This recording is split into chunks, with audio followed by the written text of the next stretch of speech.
This is Providence Television International, the game changer.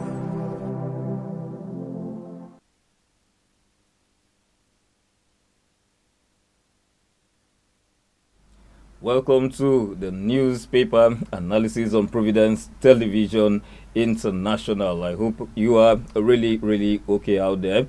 Well, as the program is just about to start, I want to say thank you so much for staying tuned to Providence Television International. We have quite a bumper package for you on the program, and with me to analyze the news is the chairman, Providence Television International, Dr. Emmanuel Egariwa. You're welcome to the studio.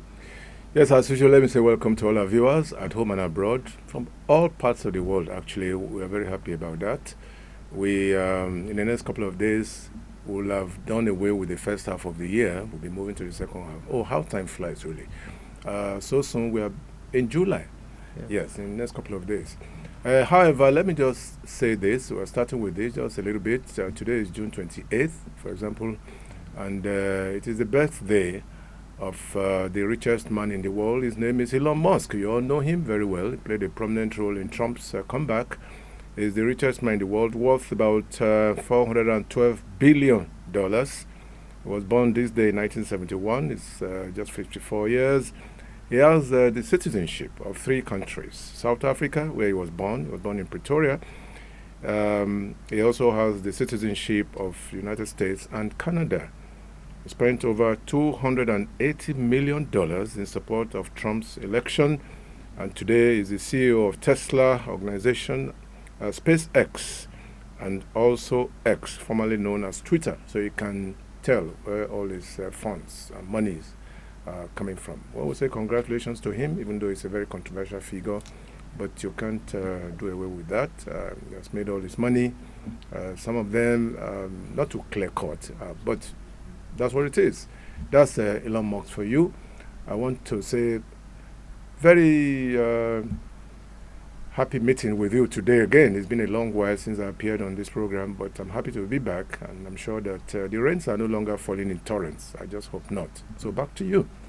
Well, thank you so much. The MCR guy over there, I actually did hear him laugh even from the studio, where the chairman actually mentioned that Elon Musk, quite a controversial figure. Anytime I hear the name Elon Musk, I think of Mars.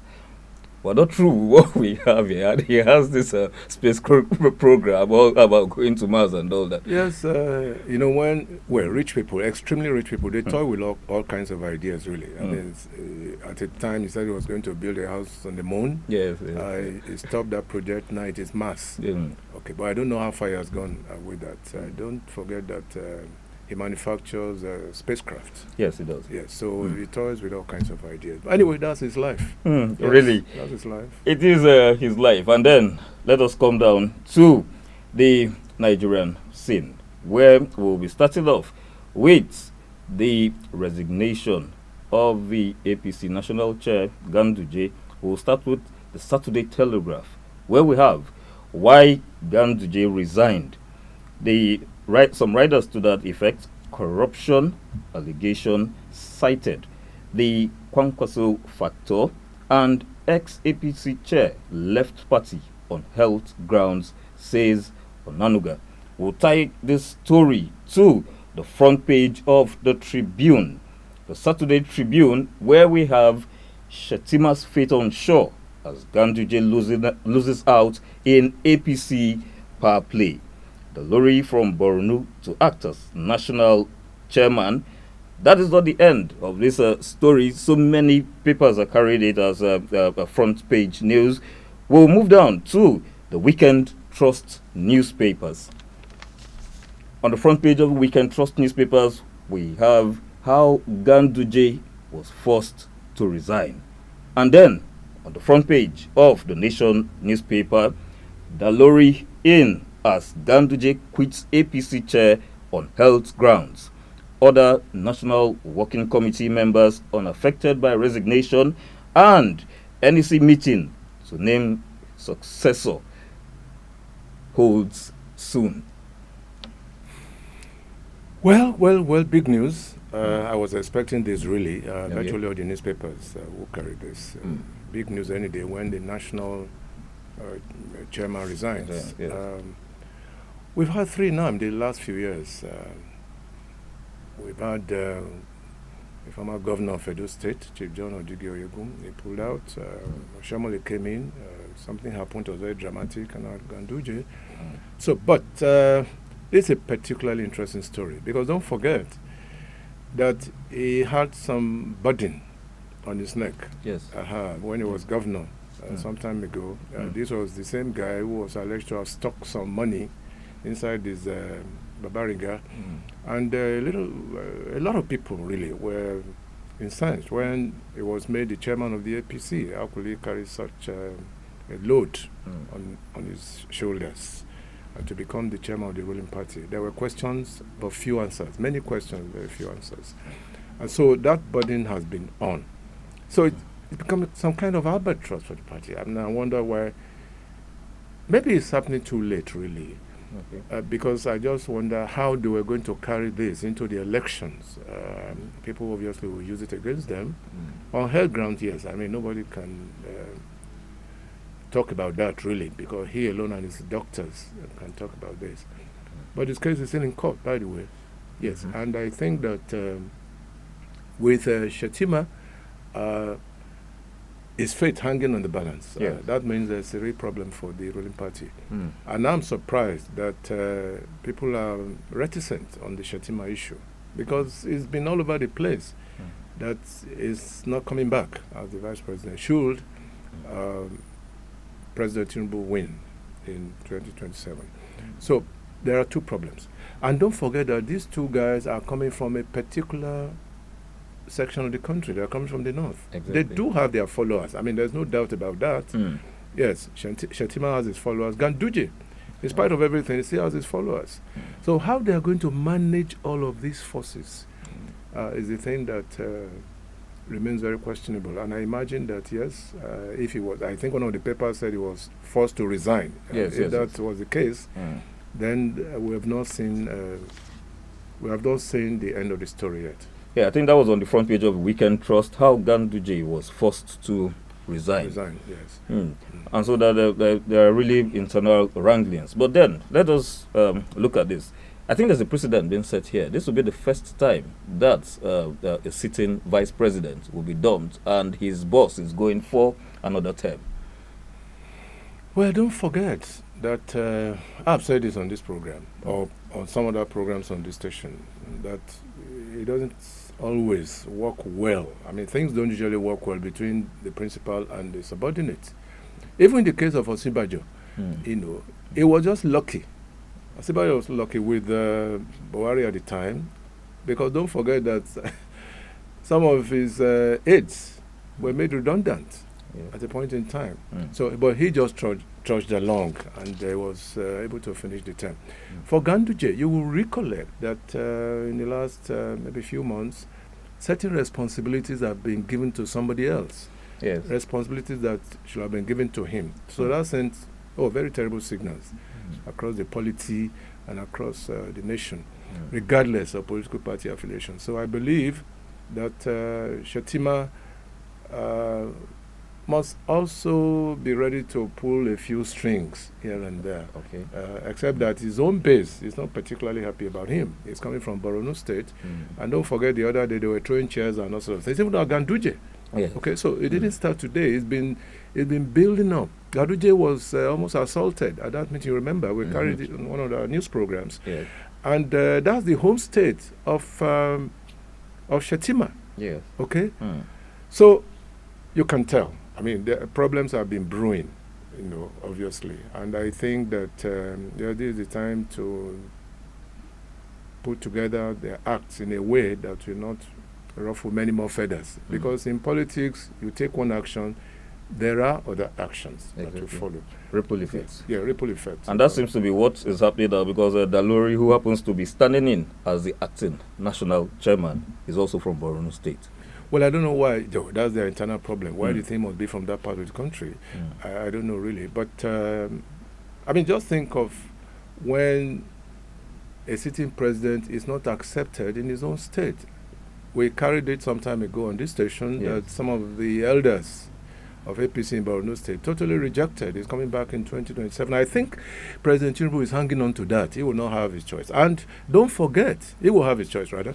Don't forget that he's been trumpeted that the president has the right to pick his second in command. Yes. Even contrary to what we have always grown used to, that is a party affair. Yes. The party decides usually who becomes the vice president. All right. But in this case, people are supporting President Tinubu. Yes, you have the right, maybe constitutionally according to their own party structure, to pick his vice president. Yes.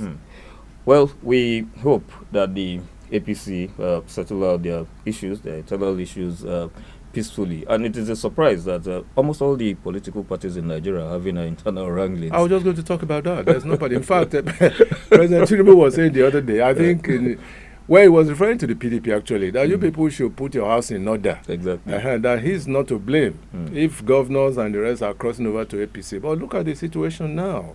APC also has the problem. When it is even more dangerous, for instance, when the ruling party has internal wranglings.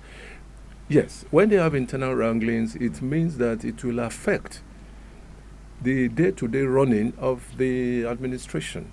We are midterm into the full tenure. 2027 is still a little far away, but all actions now are being geared in spite of what people are going through in this country. I had a good laugh yesterday. I think it went viral on the social media. Somebody drew attention to the fact that Ganduje, no, not Ganduje, but Shetima, was mocking Osibajo that he was an ice cream seller. Okay, going from market to market and things like that. But that today he's a ghost worker. I had a good laugh. There's nothing you won't see in the social media, for example. And maybe, well, from the point of satire, maybe that will tell us a lot of stories. But yes, when a vice president reduced to nothing, then that means obviously he's a ghost worker, right? Which is what this guy was when he was the vice president to President Obasanjo. I'm talking about Atiku. Atiku, yes. Atiku's case was just as ridiculous. He was not given anything. In fact, his aides were jettisoned across board. And so he was left until he went to the court. I think the case went to the Supreme Court. I can't remember clearly. But he was given his position back and all his aides were restored, as it were. Yeah. Well, as regards to this issue, a friend of mine at the time postulated that since the vice presidents never agree with the presidents, there's no need for that position. We should just have the vice presidents and then the president, National Assembly. Well, that could be a constitutional matter, really. We have to review the constitution. Whether we should have two vice presidents. Okay. Yeah, but that will mean more money going out of the coffers of the federal government. And I think some countries have done that. Some countries even have a president and then they have also a prime minister. Yes. Okay? Yes. So, but the whole thing is experimental. But we have copied it from America, hook, line, and sinker. In America, for instance, there's no problem. I mean, they have matured to a point where there are no issues between the vice president and the president.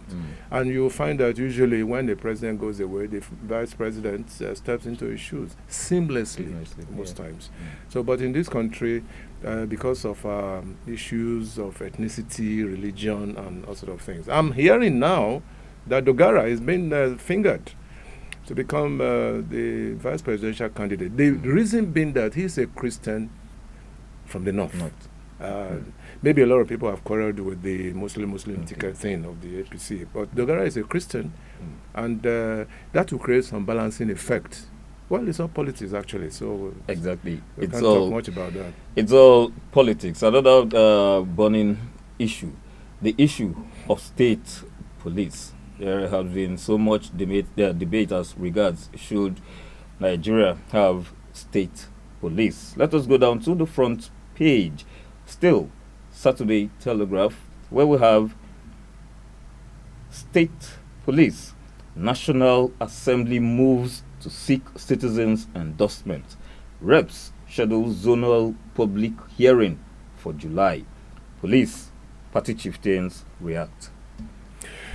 Well, again, another constitutional issue. But I'm in support of it. I mean, if you ask me a personal question, I will answer it this way: that yes, the police is right. I mean, it's the police force is too large for just one person sitting in Abuja. But far beyond that, you realize that each governor is the chief security officer of his state. But that's only on paper, okay?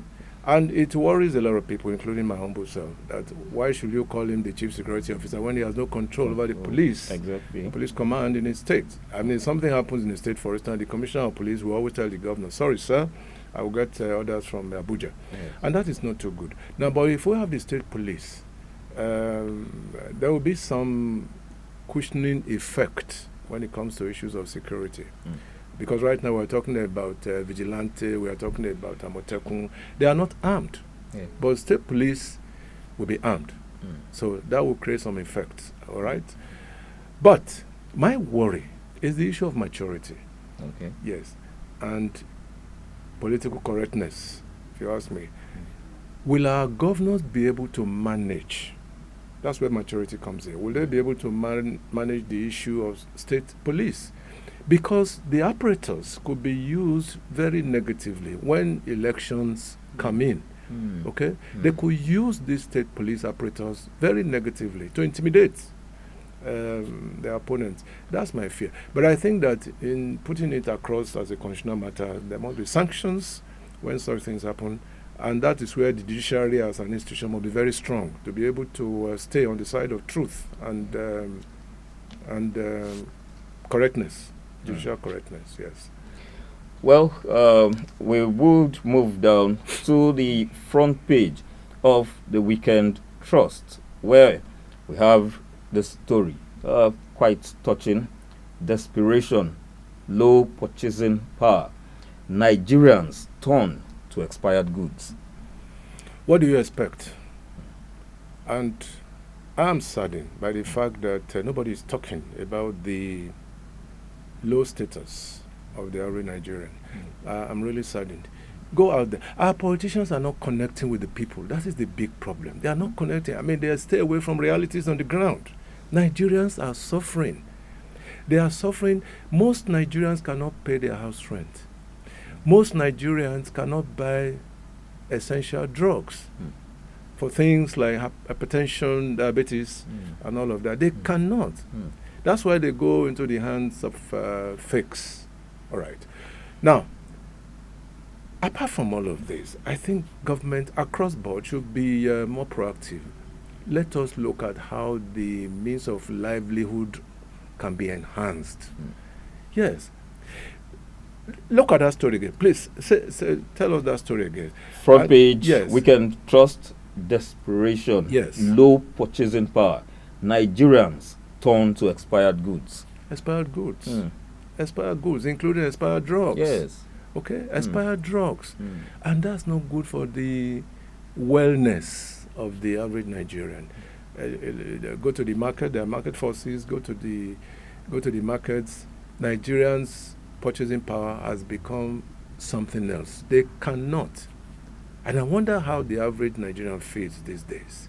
All right. I've done a little research. Most Nigerians now they drink Gary 3 times a day. Yes, they just put, I mean, it's not funny. They just put, what do you call it? Groundnuts on top. Then they buy sugar or whatever it is. It's as bad as that. And they eat. Can't you see people's stomachs are swelling every day? Go to the streets, and that's the situation. Okay? Not a sign of good living like it used to be. No, it cannot be. It cannot be at all. And we must empathize. I mean, that's our duty as a station, to empathize. We must stay on the side of the people and tell the powers that be that, look, they must be more proactive, yes, in looking at Nigerians as, I just hope we are not endangered species. Yes, that's what most Nigerians have become, endangered species in their own country. Exactly. Yes. It's terrible. A friend of mine also said something just last week here, that Nigerians are existing and not living. They're not. Most of them. A terrible situation brings us to my next story, front page of the Guardian newspapers. We'll be looking at the front page, Guardian newspapers. Workers' financial insecurity deepens as amid violation of pension law. This is again sad. Hmm. It's very sad. It's very sad because we ought not, I mean, governments across the country ought not to be owing pensioners. Okay? They ought not to be owing pensioners. Pensioners should be the first to be paid, even before regular workers. But what do you find in most instances? We have had situations where pensioners go on the streets. Even in Abuja, they go on the streets. Yes, I'm not even talking of the states. Yes. I think there should be some rethink on the side of governments across board. But look at the irony, which is a sad irony, really spoken of, really, because most of the people who are served in government at that level, the governors and all of that, they have their financial benefits. They retire. Okay. Now they go into the Senate, and they see any money, huge amounts of money, and they are also receiving allowances. Those of them who have been governors. So the thing is sad, really. It's sad. Some people have died in the process of even going for verification. Yes. They stay on the line, suddenly they collapse. I have seen it. I mean, so I'm not talking from hearsay. I've seen it. I mean, I'm a pensioner, for instance. I go for my verification once is due, and people just fall down and collapse. You know, and we have lost a lot of Nigerians in the process. I saw, may so continue to rest in peace, Coach Brodericks. Yes, we lost him some time ago. He came for verification. He was virtually left there because he was almost completely blind.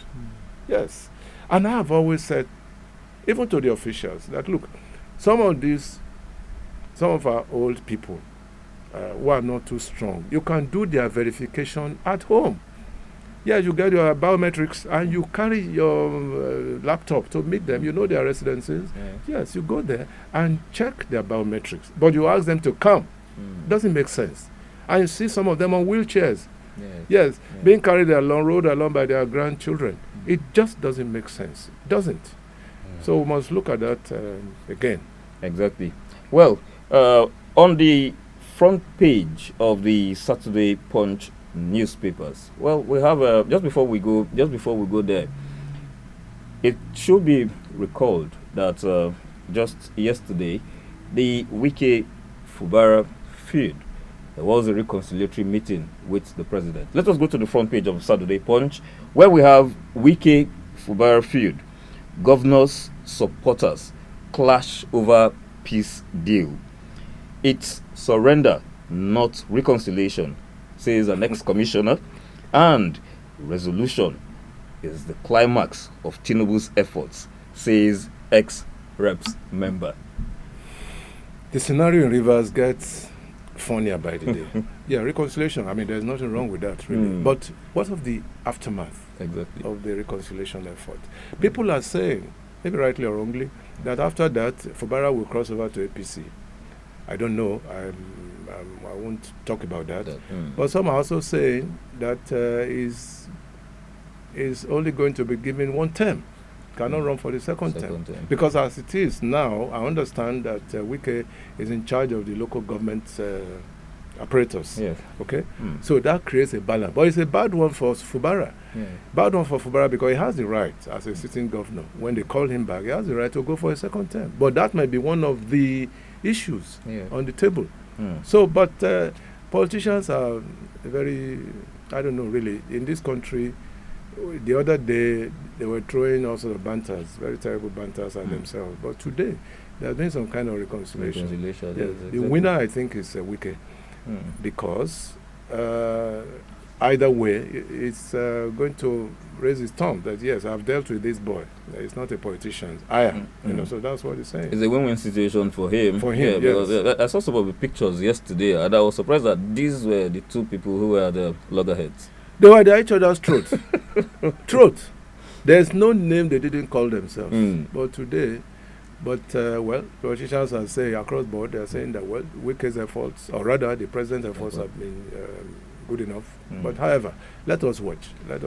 Well, and let us pray that Rivers State does not develop into a different kind of scenario. Exactly. Yes. My boss just made a statement that I strongly adhere to. Politicians are a kind of species on their own. Well, On this note, I want to say thank you so much for staying tuned. But as usual, before we go, the CEO has something to say. A parting shot. Parting shot. The rains are here. Very soon we'll be moving into July. You can tell now. I mean, we've carried this in one of our stories. There are areas that are prone to flooding. Yeah. In Benin City, particularly. Exactly. Yes. And I just hope that the government will make this. It's a picture I didn't talk about this some time ago. They should make this a strict liability offense. What that means is that you are caught, you are putting things in the drains, yes, you will be charged. I mean, you don't need any evidence. Okay. Once you are caught, you are charged because the drains are blocked.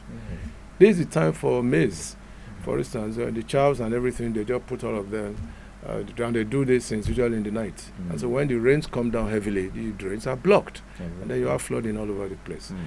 Bad for land owners, bad for landlords, bad for residents because they can't access their homes. They can't access their homes. Properties are lost. Exactly. Yes. And millions are lost in the process. So we must do something as quickly as possible.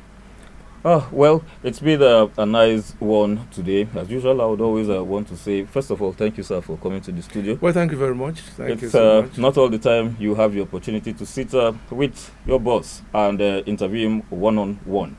And so on this note, I want to say, please tell your family and friends about Providence Television International. Thanks for watching. Well, just to say one last point, really. This is a time when we are preparing for the first anniversary of Providence Television. It will be 1 year on August 28th. It's been a wonderful, wonderful period for us. God has been so faithful with his providential powers. Yes, that's why this is Providence Television. We want to thank our viewers who have remained strong with us. We want to thank all our supporters at home and abroad, particularly in North America. It's amazing.